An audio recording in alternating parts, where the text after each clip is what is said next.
سات ہے وہ ملک جو گلوبل وارمنگ سے سب سے زیادہ متاثر ہے۔ نمبر 7 کا مطلب یہ کہ یہاں تیزی سے ہمارے جو ٹیمپریچرز جو اوپر جا رہے ہیں اس کی وجہ سے جو اثرات اس کے آنے والے ہیں وہ سب سے دنیا میں 7 نمبر پہ وہ ملک ہے جدھر سب سے زیادہ تباہی مچے گی۔ تباہی اس لیے مچے گی کہ جیسی گرمی بڑھتی جائے گی، گرمی کی وجہ سے ہمارے گلیشیئرز جن میں 70-80% پانی جو دریاؤں میں آتا ہے وہ گلیشیئر سے آتا ہے، وہ پگھلنا شروع ہو جائیں گے اور ہو رہے ہیں۔ اور جیسی جیسی گرمی بڑھتی جائے گی بارش بھی کم ہوتی جائے گی، اور آخر میں یہ جو ہمیں جو وہ حدیث کہتی ہے کہ سوچو کہ یہاں کیا امپیکٹ پڑے گا آگے آنے والی نسلوں پہ۔ اور مجھے اس لیے بڑی خوشی ہے کہ خیبر پختونخوا کی حکومت نے، جس کی لیڈرشپ پرویز خٹک کی، ان کے وزیر اشتیاق اڑمڑ، اور اس سے جو نیچے امپلیمنٹیشن عام ہے، جسے سیکرٹری نظر شاہ صاحب اور ان کا جو سارا سٹاف آج یہاں بیٹھا ہوا ہے، میں ان کو خاص مبارک دیتا ہوں۔ میں آپ کو آج خراج تحسین پیش کرتا ہوں کہ آپ نے پاکستان کے لیے آپ نے ایک مثال قائم کی ہے۔ یہ بہت بڑا چیلنج تھا کہ ہم اپنے دور میں 1 ارب درخت اگائیں گے، یہ بہت بڑا چیلنج تھا، اور پہلے 1-1.5 سال کے بعد میں بھی سوچ رہا تھا کہ پتہ نہیں یہ اتنا بڑا چیلنج ہم پورا کر سکیں گے۔ اور میں جو یہ آج پریزنٹیشن آپ کے سامنے آئی ہے، میں تو گیا ہوں ان علاقوں میں نے تو دیکھے ہوئے ہیں یہ جس طرح یہ جنگلات اگ رہے ہیں، لیکن مجھے خوشی یہ ہے کہ WWF ایک انٹرنیشنل ادارہ ہے، اس نے آڈٹ کیا اور آپ کے سامنے ڈیٹیلڈ رپورٹ دیا اس آڈٹ کی، اور اس آڈٹ میں آپ کو واضح ہو جانا چاہیے، انہوں نے کہا 83% کامیابی ہے درختوں کی۔ یہ بہت بڑا یہ جو ہیروز بیٹھے ہوئے ہیں پاکستان کے، ان کو ہم سب کو اپریشیٹ کرنا چاہیے۔ 83% کامیابی، اور یہ جو بھی یہ سمجھتے ہیں کہ یہ شاید ہم کوئی ایگزیجریٹ کر رہے ہیں، یا کیونکہ مانتے نہیں ہیں، بدقسمتی سے کریڈیبلٹی اتنی لو ہے یہاں جو بھی پبلک سٹیٹمنٹس آتی ہیں، تو اس لیے ہم نے آج خاص ہم سب کو چیلنج کرتے ہیں، یہاں کوآرڈینیٹس ہیں، آپ یہ چیک کر سکتے ہیں، فزیکلی جا سکتے ہیں، گوگل میپ پہ چیک کر سکتے ہیں کہ یہ واقعی اب تک 80 کروڑ درخت لگا چکے ہم، 80 کروڑ، اور انشاءاللہ یہ سال کے اینڈ تک پورے 1 ارب درخت اس ملک میں لگ چکے ہوں گے۔ یہ ایک ایسی اچیومنٹ ہے، اس کے امپیکٹ فیوچر جنریشنز پہ جائیں گے، اس کا جو امپیکٹ ہے وہ عام ہمارے ملک میں باقی صوبوں میں جائے گا، کہ کم از کم لوگوں کو پتہ چلے گا یہ ہو سکتا ہے۔ اب تک تو ہم سمجھتے تھے ہو ہی نہیں سکتا جی، درخت کٹتے جا رہے تھے، جنگلات ختم ہوتے جا رہے تھے، لوگ اس اپنے ذہن میں بنا بیٹھے تھے کہ جی ہم تو ایسے ہی ہیں، یہ تو ملک ایسے ہی چلتا ہے، یہ جی باتیں کرتے ہیں، یہ ہوتا کچھ نہیں ہے۔ ٹمبر مافیا یہاں اتنا طاقتور ہے، پیسے ان کے پاس تھے، سب کو رشوت دے سکتے تھے، خوف تھا، ان کے پاس جو پاور تھی اس کا خوف تھا لوگوں کو۔ اور پھر میں داد دوں گا ان کو، یہ جو ہماری فارسٹ ڈپارٹمنٹ ہے، جس طرح انہوں نے چیلنج لیا، اشتیاق کو میں اپنے منسٹر کو خاص طور پہ میں یہ کہوں گا کہ انہوں نے لیڈ کیا۔ 1-2 جگہ میں نے ان کی تصویر بھی دیکھی تھی، ہمارا انہوں نے کوئی آدمی قتل کیا مردان میں یا چارسدہ میں، تو میں دیکھ رہا تھا کہ اشتیاق اڑمڑ خود بندوق پکڑ کے جا رہے تھے وہاں، صرف یہ بتانے کے لیے، انہوں نے گولی نہیں چلائی، لیکن بتانے کے لیے اپنی ڈپارٹمنٹ کو کہ یہ لیڈ بائی ایگزامپل کریں، کوئی خوف زدہ نہیں ہے اس ٹمبر مافیا سے، ہم ان کا مقابلہ کریں گے۔ 60,000 کنال زمین ٹمبر مافیا سے واپس لی ہے، 60,000 کنال زمین جو 22 ارب روپے کی ہے۔ زمینیں قبضہ ہو رہی ہیں یہاں باقی پاکستان میں، یہاں واپس لیا ان سے، ریکلیم کیا، 22 अरब रुपए की ज़मीन रिक्लेम की है, और ये तब ही हो सकता है जबकि एक डिटर्मिनेशन है, एक वजीर खुद दिलेर है, ईमानदार है, दिलेर है और ईमानदार है, फिर उस लीडरशिप दे रहा है डिपार्टमेंट को। फिर नज़र शाह, मैं नज़र शाह के ऊपर खास बात करना चाहता हूं, ये ब्यूरोक्रेट हैं। यहां हम कहते हैं जी ब्यूरोक्रेट, तो यहां ब्यूरोक्रेसी तबाह हो गई है, ब्यूरोक्रेट तो करता कुछ नहीं है। ये आपके सामने एक ब्यूरोक्रेट है, पैदल चल चल के घंटों घंटों जंगलों में खुद पैदल चल के उन्होंने देखे किधर किधर कटाई हुई है।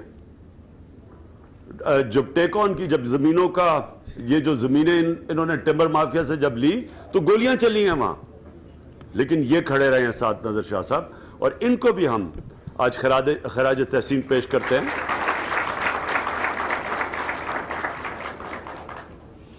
और मैं परवेज खटक आपको रिक्वेस्ट करूंगा कि इनको एक्नॉलेज करें।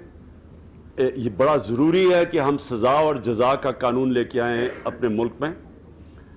जो हमारे एजुकेशन डिपार्टमेंट है, मुझे बड़ी खुशी हुई कि उन्होंने मेरे ख्याल में 19 करोड़ रुपए इंसेंटिव्स दिए उन टीचर्स को जिन्होंने अच्छी परफॉर्मेंस दी, और 18 करोड़ रुपया काटा उन टीचर्स से जो कि एब्सेंटी थे, जो स्कूल में नहीं आ रहे थे। उसी तरह हमें भी ज़रूरी है कि ये जो इनकी आज परफॉर्मेंस है, ये परफॉर्मेंस ऐसी है कि ये इंटरनेशनली एक्नॉलेज है। ये कितनी पाकिस्तान में हमने कोई काम किया है कि जो इंटरनेशनली एक्नॉलेज हो, ये इंटरनेशनली एक्नॉलेज है। ये बॉर्न चैलेंज में भी शामिल की गई है। अमीन असलम जिन्होंने ये सारा ब्रेन चाइल्ड था, ये इंटरनेशनली प्रेजेंट किया इन्होंने, और इसको एक्सेप्ट किया गया है। और ये याद रखें कि हाँ, पेरिस में जो COP21 थी उसके अंदर ये एक्नॉलेज किया गया। ये सूबा है, उमूमन एक मुल्क को एक्नॉलेज किया जाता है, ये एक सूबे को एक्नॉलेज किया गया है कि इतना बड़ा ये कामयाबी आप।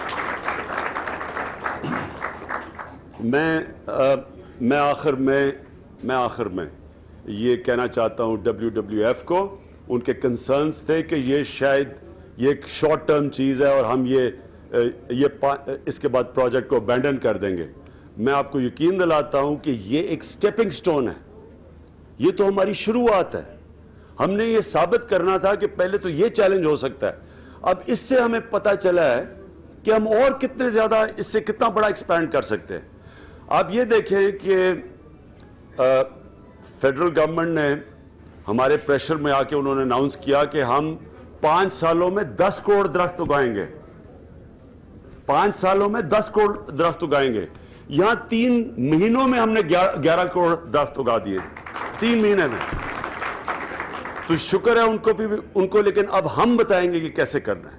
यह कामयाब ऐसे होगा जब लोग आपके साथ होंगे।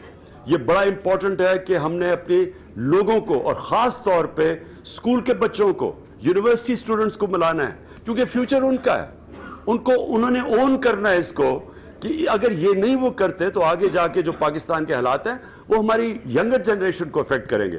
हमने उन सबको साथ मिलाना है, कम्युनिटीज को मिलाना है। इन्होंने जो नर्सरीज का बताया, 70% नर्सरीज अब प्राइवेट सेक्टर से हैं। औरतें हैं घरों में बैठ के अब उगा रही हैं दरख्त, बूढ़े लोग हैं पहाड़ों में दरख्त उगा रहे हैं, नौजवान हैं, और नौजवान फिर निगहबान बन रहे हैं, इन्हीं दरख्तों का फिर लुक आफ्टर करते हैं।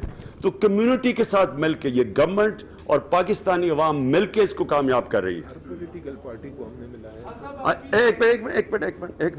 एक मिनट।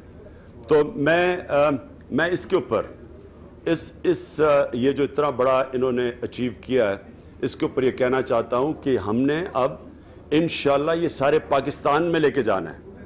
ये सिर्फ पख्तूनख्वा तक नहीं रिस्ट्रिक्ट होगा। हम अपने वॉलंटियर्स, हम अपने स्टूडेंट्स के जरिए, अपनी ISF के जरिए, हमने ये सारे पाकिस्तान के अंदर, अब अगली जब बरसात आएगी तो सारे पाकिस्तान के अंदर ये प्रोजेक्ट लेके जाना है। जी एक मिनट, सुनो। 2 चीज़ें रहेगी, एक चीज़ मेरे से रहेगी। ये एक, मैं चूँकि सेक्रेटरी साहब ने 1-2 बात की, तो मैं इनको रेकमेंड करता हूँ कि ये बेहतरीन काम इन्होंने किया, तो इनके अवार्ड के लिए कोई हमें रिकमेंडेशन भेजें, इंशाल्लाह ज़रूर इनको अवार्ड देंगे। फिर अगले 5 ईयर प्लान में ये नहीं ख़त्म हो गया, इंशाल्लाह इस बजट में मैं इसके लिए नेक्स्ट 5 ईयर प्लान में इसको डालूंगा ताकि ये कंटिन्यू रहे। अच्छा आर्मी चीफ से रात को आपकी मुलाकात हुई, खबरें हैं कि मुबारकबाद दी आपने और कुछ सियासी बातें भी शायद नहीं। जी अच्छा, मैं देखिए, ये जरा बताइए। मैं सिर्फ क्योंकि एक मिनट सुन देखें, ये है एक पाकिस्तान में unique project billion tree tsunami. इसके लिए ये प्रोजेक्ट आज हमने प्रेस कॉन्फ्रेंस किया है। मैं ये चाहता हूँ कि आज अगर मैं और किसी तरफ चला गया तो ये बीच में दब जाएगा और सारा मेरी मीटिंग आर्मी चीफ के साथ। सिर्फ मैं एक चीज़ कहूँगा, सिर्फ आर्मी चीफ के ऊपर मैं एक चीज़ कहूँगा कि खुशखबरी ये है कि वो पाकिस्तान की जमहूरियत के साथ खड़े हैं, बस। ओके, और कोई इसके ऊपर कोई क्वेश्चन? पंजाब में शुरू करने जा रहे हैं तो कितना क्या टारगेट होगा? पंजाब में शुरू करने जा रहे हैं, अगस्त में शुरू करने जा रहे हैं। नहीं, अभी तो हमने ये अपने स्टूडेंट्स को ये तो पख्तूनख्वा के अंदर तो गवर्नमेंट बैक्ड पूरा है, बाकी पाकिस्तान के अंदर हम वॉलंटियर्स स्टूडेंट्स के जरिए करेंगे। जी नहीं, एक मिनट, बस उसके ऊपर और नहीं। पार्टी को भी इन्वॉल्व करेंगे इसमें? जी थैंक यू जी। ग्लोबल वार्मिंग एक संगीन मसला बनता जा रहा है, जिसका जोर तोड़ने के लिए ज्यादा से ज्यादा दरख्त लगाए जाएं, ऐसा कहना है चेयरमैन तहरीक इंसाफ इमरान खान का, जो बिलियन ट्री सुनामी प्रोजेक्ट नामी तकरीब से इस्लामाबाद में